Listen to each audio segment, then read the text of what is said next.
Seja muito bem-vindo à aula de História do professor Dalton. E aí, vamos aprender juntos? Bom dia, boa tarde, boa noite. Continuando o vídeo da aula anterior, caso você tenha feito uma pausa. Se você não fez uma pausa, só continuando um vídeo para o outro. A gente vai continuar falando aí sobre a Reforma Protestante e agora a gente vai falar um pouquinho aqui sobre a Suíça e um pouco sobre a França. Na Suíça nós tivemos um outro reformador importante que vai ser o Ulrico Zwinglio, são nomes suíços, eu não falo suíço, que vai ser também lá do início do século XVI, e ele vai trazer algumas mudanças semelhantes àquelas pregadas por Martim Lutero, que vai ser a justificação pela fé, a rejeição ao celibato clerical, já falei o que é o celibato, a pessoa viver pura e casta e não se casar com ninguém, o combate à veneração de imagens, e aqui a gente já vai ver que as igrejas protestantes elas vão ter essa mudança.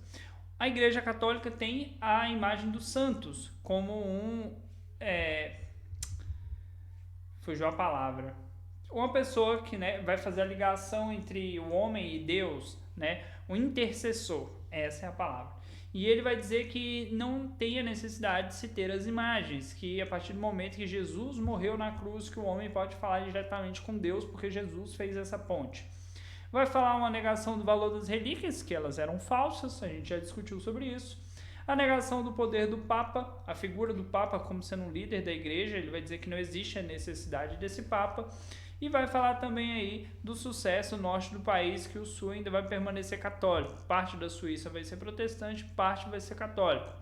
A gente vai ter uma guerra religiosa envolvendo essas pessoas por conta dessas desavenças religiosas e ele vai acabar morrendo. Vai ter muitos conflitos religiosos e muita gente vai morrer defendendo a sua religião. Muita coisa vai mudar também. João Calvino vai ser um nome que vai ganhar destaque. Assim como Martinho Lutero ganhou destaque, João Calvino também vai ganhar destaque. João Calvino vai trazer o ponto de vista francês da Reforma. Ele vai ser um estudioso lá da Universidade de Paris, ele vai iniciar sua pregação na França, mas depois ele acaba fugindo para a Suíça, porque na França também houve perseguição aos protestantes. As pessoas que divergiam da Igreja Católica foram perseguidas. Isso é um ponto a se destacar. Calma, é porque eu preciso olhar o número aqui.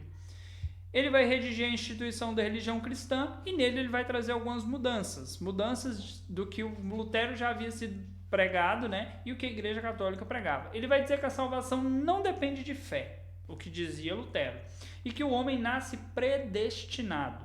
Grava aí, Calvino pregava a predestinação. Lutero, a salvação pela fé, Calvino, a predestinação. Como que funciona isso? Imagine você que antes de você nascer, bem antes de você nascer, Deus já te escolheu para te levar para o céu. Como que eu vou saber que isso aconteceu? Como eu vou saber que Deus me escolheu para ir para o céu? Ele vai dizer que as pessoas predestinadas são pessoas bem-sucedidas. E isso vai de encontro com o que a burguesia queria ouvir. A burguesia era composta de comerciantes, trabalhadores, pessoas que lutavam para ter dinheiro. Eles não eram nobres. Logo, se ele era uma pessoa que tinha dinheiro, que estava bem financeiramente, é porque Deus estava demonstrando que ele foi uma pessoa escolhida, ele é um predestinado. Então, assim como Lutero, Calvino vai ter um agrado aí pela parte da burguesia no sentido de não ir contra o acúmulo de riquezas. Ele vai dizer que a Bíblia é a única fonte de fé, assim como Lutero, vai proibir a veneração de santos e imagens, que também, se você pegar lá no Antigo Testamento, no livro de Êxodo, capítulo 19, versículo 4. Se eu errei talvez o versículo, mas pode pesquisar. Não farás para ti imagem de escultura, nem do que há nos céus, nem do que há na terra. E lá está falando exatamente para o homem não fazer imagens. Tá lá. Ele vai dizer também do combate ao celibato clerical e a autoridade do Papa. Ninguém queria ter esse celibato, eles viam o celibato como uma coisa ruim.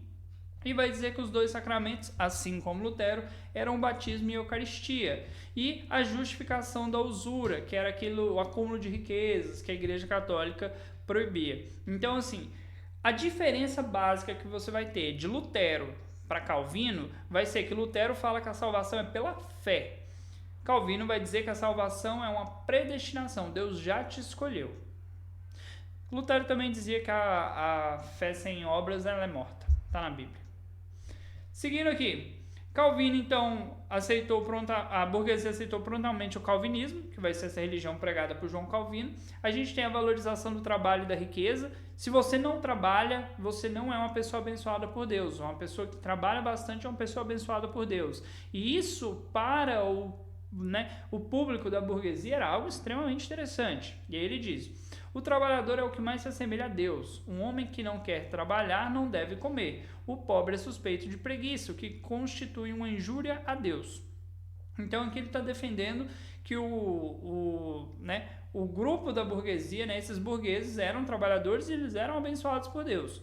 No Brasil, as igrejas calvinistas são as igrejas presbiterianas. Então, se você faz parte de uma igreja presbiteriana, a base do presbiterianismo é o calvinismo. Talvez a igreja não tenha seguido 100%, mas o princípio pregado que surgiu com o presbiterianismo é a igreja calvinista. Seguindo, Calvino assumiu o governo de Genebra, e aí você tem o calvinismo se tornando a religião oficial, proibiu jogos, danças, festas, Natal. Aí você fala, Natal, professor? Natal, mas não fala do nascimento de Jesus? Nesse caso aqui a gente está falando de um princípio onde o Natal ainda era uma festa pagã. Páscoa, enfeites, nomes não bíblicos. Aí a gente vai ter eles na França com o nome de huguenotes, é o mesmo calvinismo, na Inglaterra como puritanos e na Escócia como os presbíteros ou presbiterianos, como a gente conhece no nosso país.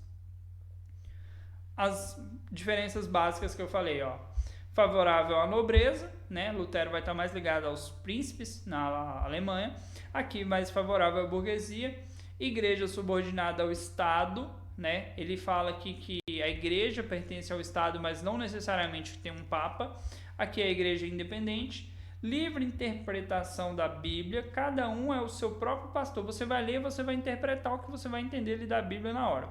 Dogmatismo religioso, ou seja, existe todo um princípio de conhecimento que você tem que adquirir e tudo mais, mas você vai ler a Bíblia. Justificação pela fé, predestinação, aquilo que eu já citei para vocês.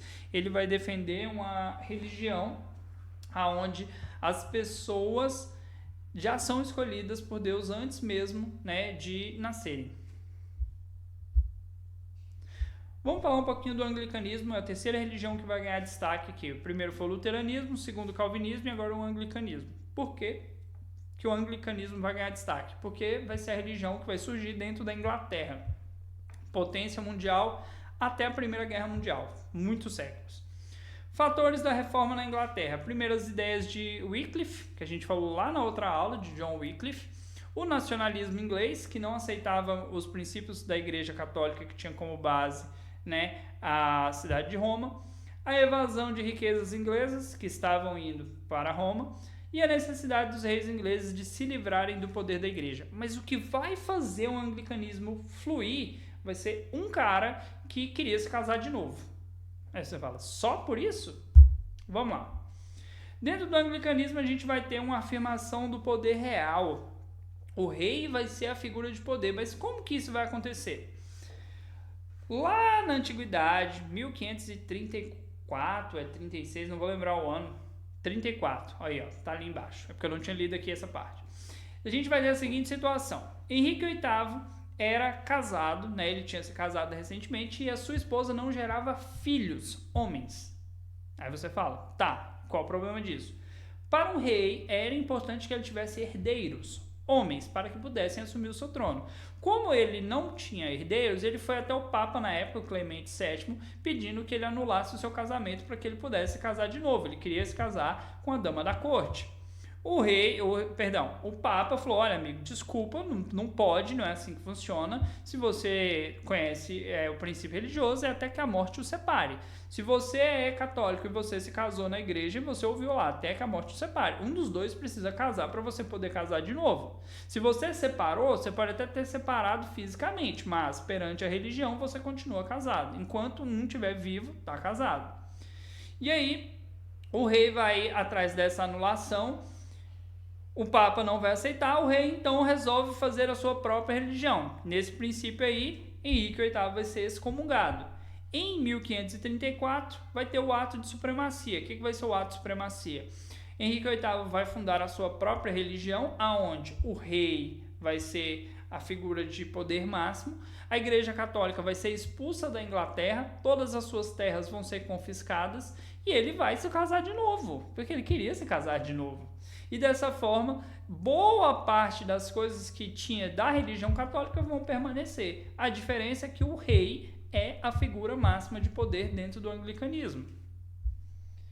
Tanto que até hoje eles são anglicanos na Inglaterra.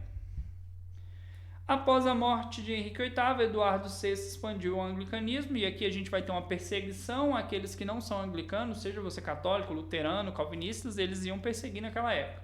Maria Tudor, que aí já é uma próxima dinastia, vai tentar restaurar o catolicismo, porém Elizabeth I vai trazer o anglicanismo de volta e aí a religião vai se estabelecer. E ele vai se tornar uma mistura aí de doutrina calvinista e rituais católicos. A igreja anglicana vai se manter como a igreja oficial da Inglaterra e é a igreja oficial até hoje, tá? Ainda tem lá a monarquia e ainda tem lá o anglicanismo, eles não são católicos, apesar de praticamente tudo da religião ser semelhante ou idêntico à igreja católica. Beleza? Falei um pouquinho aí de calvinismo, um pouco de anglicanismo, espero que vocês tenham anotado, que vocês tenham gostado. E na próxima aula eu vou falar do que a igreja católica fez com base em toda essa situação, em todos esses pormenores que mudaram. Beleza? Até o próximo vídeo.